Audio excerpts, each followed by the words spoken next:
இந்த செய்தியை உங்களுக்காக வழங்குவது யூரோ குரூப் மலேசியா.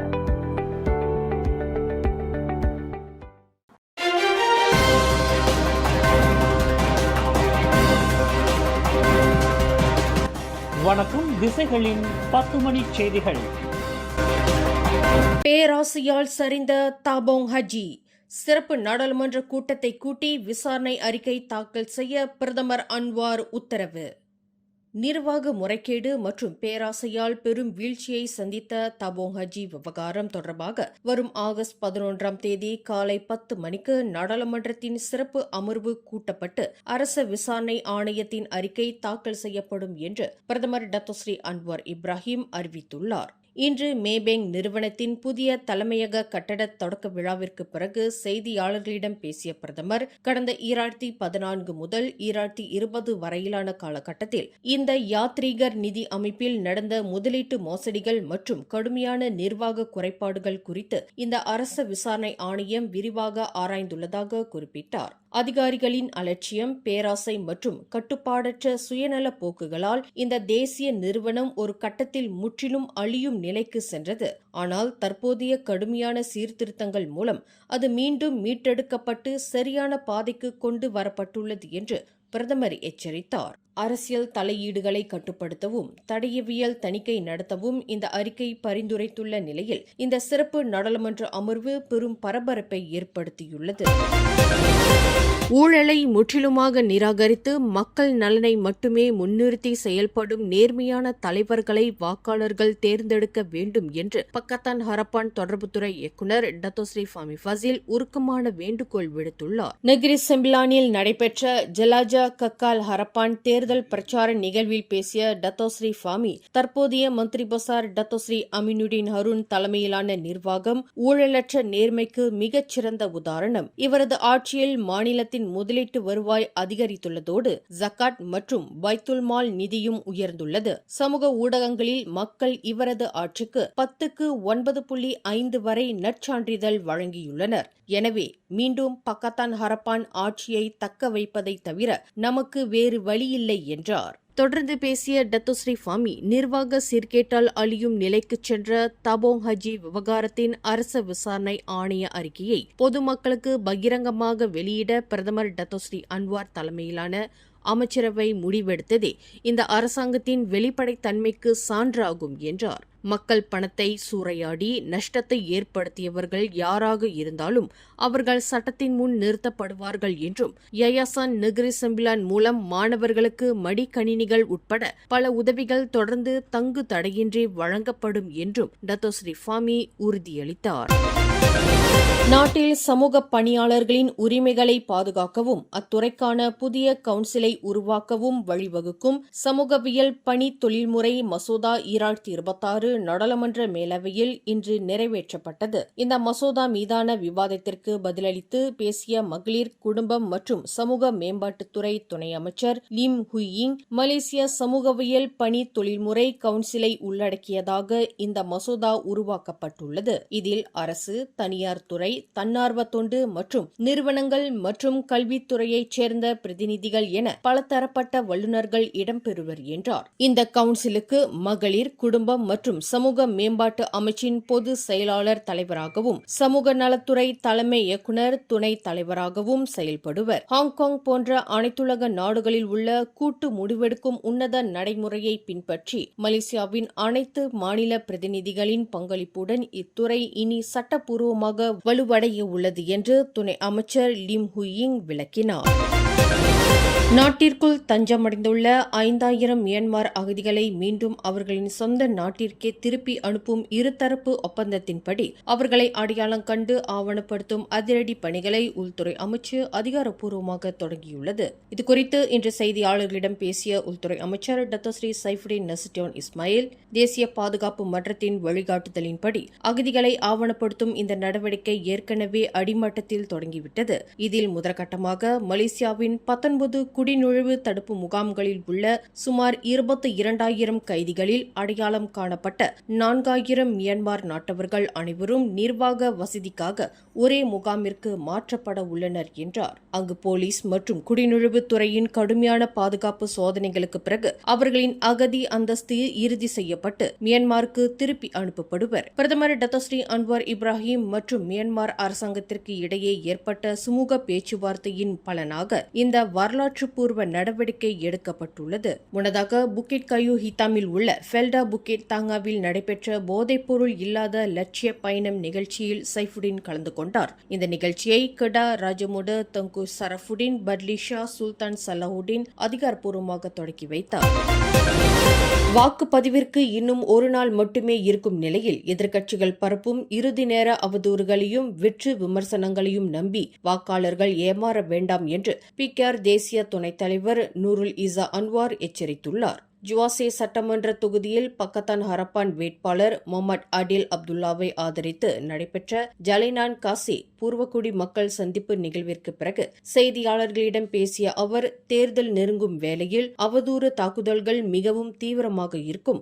மக்கள் வெறும் வதந்திகளுக்கு ஆட்படாமல் உண்மை தரவுகள், சாதனைகள் மற்றும் மாநிலத்தின் எதிர்கால வளர்ச்சி ஆகியவற்றின் அடிப்படையில் மட்டுமே தங்களின் வாக்குகளை செலுத்த வேண்டும் என்றார். தற்போதைய மந்திரி பசார் டத்தோஸ்ரீ அமீனுடின் ஹருன் மற்றும் பக்கத்தான் ஹரப்பான் அரசாங்கத்தின் மக்கள் நல திட்டங்கள் தொடர்ந்து தடையின்றி தொடர வாக்காளர்கள் தங்களின் பேராதரவை வழங்க வேண்டும் என்றும் இறுதி முடிவு வாக்காளர்களின் கைகளில்தான் உள்ளது என்றும் நூருல் இசா திட்டவட்டமாக குறிப்பிட்டார்.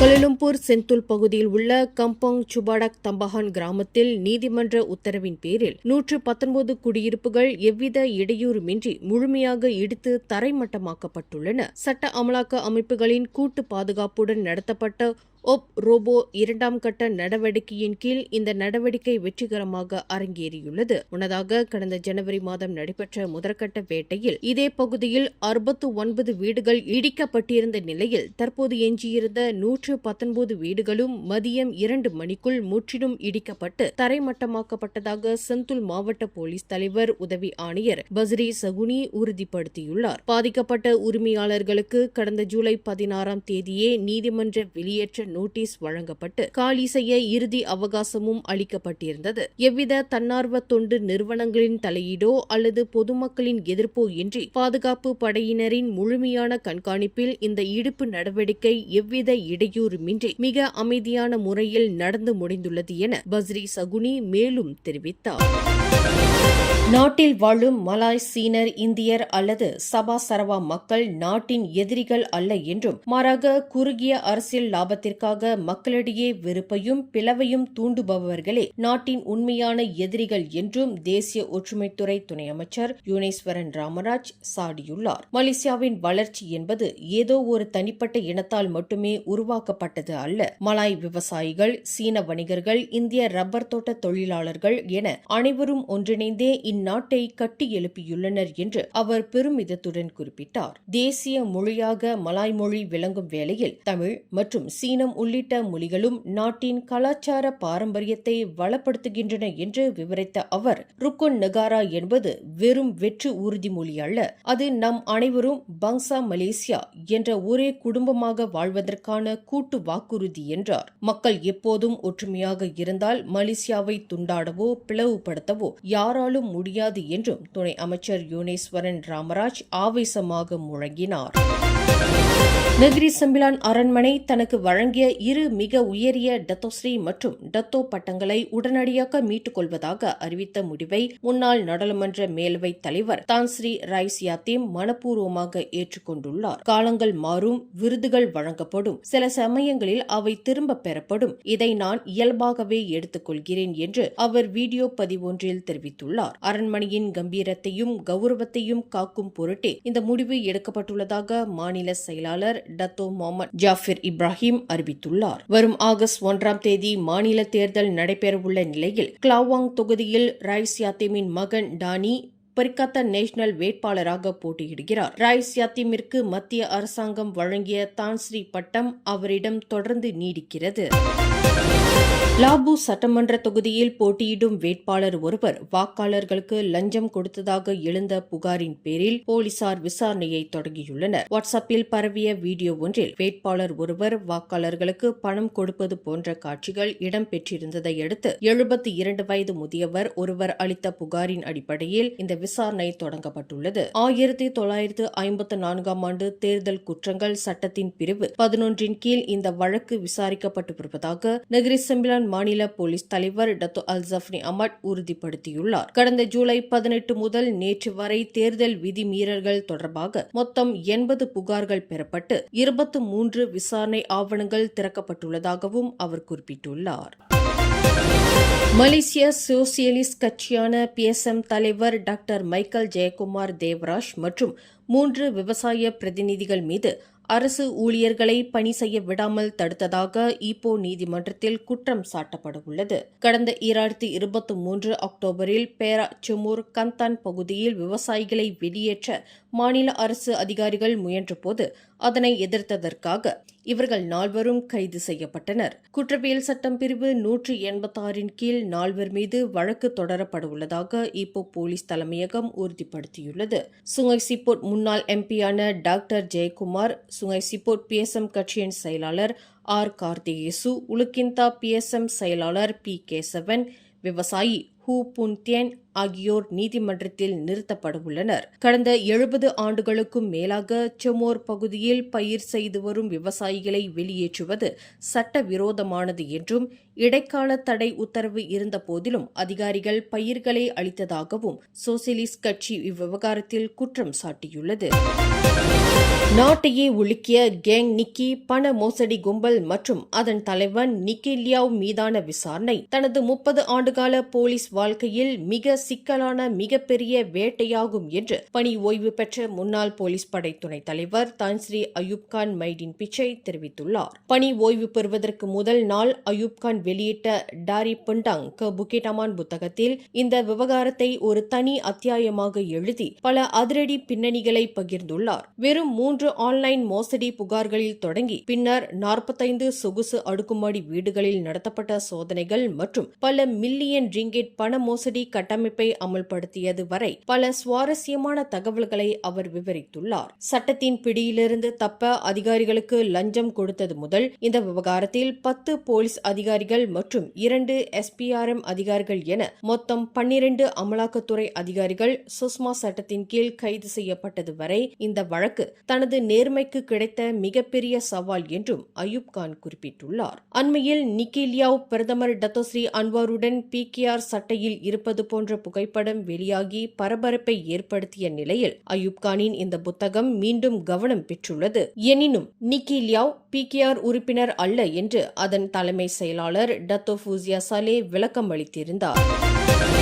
பினாங்கின் கனவு திட்டமான முத்தியாரா லைன் LRT திட்ட பணிகள் அதிகாரப்பூர்வமாக தொடங்குவதை அடுத்து ஜார்ஜ் டவுனில் உள்ள முக்கிய சாலையான ஜாலான் மேகசின் வரும் ஆகஸ்ட் 7 தேதி முதல் 10 தேதி வரை தற்காலிகமாக மூடப்பட உள்ளது. வரும் ஆகஸ்ட் 7 வெள்ளிக்கிழமை இரவு 10 மணி முதல் ஆகஸ்ட் 10 தேதி திங்கட்கிழமை அதிகாலை 5 மணி வரை கேப்ரி ஹோட்டல் முதல் தி மேகசின் ஹோட்டல் வரையிலான 3 பாதைகள் முற்றிலுமாக மூடப்பட்டு பினாங்கு நீர் விநியோக கழகத்தின் நிலத்தடி குழாய் மாற்றியமைக்கும் பணிகள் நடைபெறவுள்ளன.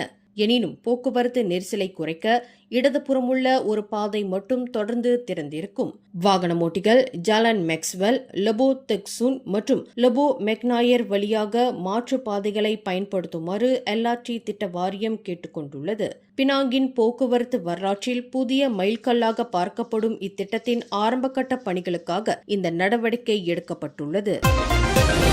தேசிய அளவில் போதைப்பொருள் பயன்பாட்டில் கிடா மாநிலம் 4வது இடத்தில் இருப்பதாக உள்துறை அமைச்சர் டத்தோஸ்ரீ சைஃபுடின் நசிட்டியான் இஸ்மாயில் தெரிவித்துள்ளார். கிடாவில் நடைபெற்ற புரோகிராம் ஜிலாஜ அஸ்பிராசி பேபாஸ் டாடா நிகழ்ச்சியில் பேசிய அவர் தாய்லாந்து எல்லை பகுதி மற்றும் 15 முதல் 30 வயதுக்குட்பட்ட இளைஞர்களின் எண்ணிக்கை அதிகம் இருப்பதால் இப்பகுதியில் செயற்கை போதைப்பொருள் அபாயம் அதிகரித்துள்ளதாக கூறினார். போதைப்பொருள் இல்லாத சமுதாயத்தை உருவாக்க அரசின் நடவடிக்கைகளுடன் குடும்ப குடும்பம், கல்வி நிறுவனங்கள் மற்றும் பொதுமக்களின் கூட்டு ஒத்துழைப்பு அவசியம் என்றும் அவர் வலியுறுத்தினார்.